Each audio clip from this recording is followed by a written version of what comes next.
ಕೊಪ್ಪಳದಲ್ಲಿ ಪ್ರಚಾರ ಸಮಿತಿ ಸಭೆಯನ್ನ ನಗರದ ಕಾಂಗ್ರೆಸ್ ಕಾರ್ಯಾಲಯದಲ್ಲಿ ಕಾರ್ಯಕ್ರಮವನ್ನು ಏರ್ಪಡಿಸಲಾಗಿತ್ತು.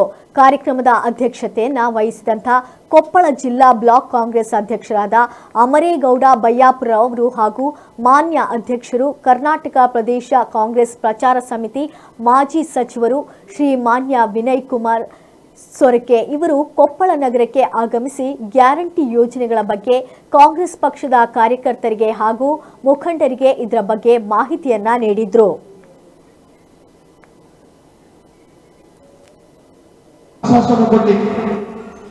ಸಾಧಾರಣ 1 ಲಕ್ಷ ರೂಪಾಯಿಯನ್ನ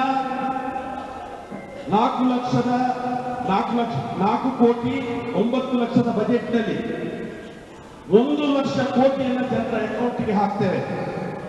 ಡೈರೆಕ್ಟ್ ಆಗಿ ಪಾರದರ್ಶಕವಾಗಿ ಯಾವುದೇ ರೀತಿ ಭ್ರಷ್ಟಾಚಾರ ಇಲ್ಲ.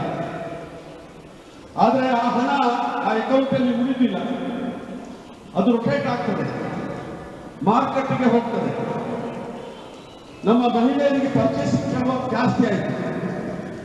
ಇದರ ಪ್ರತಿಫಲ ಏನಾಯಿತು ಅಂತ ಹೇಳಿದ್ರೆ, ಮೊನ್ನೆ ಕೇಂದ್ರ ಸರ್ಕಾರ ಸರ್ವೆ ಮಾಡಿ ಯಾವ ರಾಜ್ಯದಲ್ಲಿ ತಲಾದಾರ ಜಾಸ್ತಿ ಇದೆ ಆ ಸರ್ವೆ ಪ್ರಕಾರ ಕರ್ನಾಟಕ ರಾಜ್ಯ ಪ್ರಥಮ ಸ್ಥಾನ. 2,04,000 ರೂಪಾಯಿ ತಲಾ ಆದಾಯ. ಮೊನ್ನೆ GDP ನೋಡಿದೆವು, ಕೇಂದ್ರ ಸರ್ಕಾರ GDP 8.2%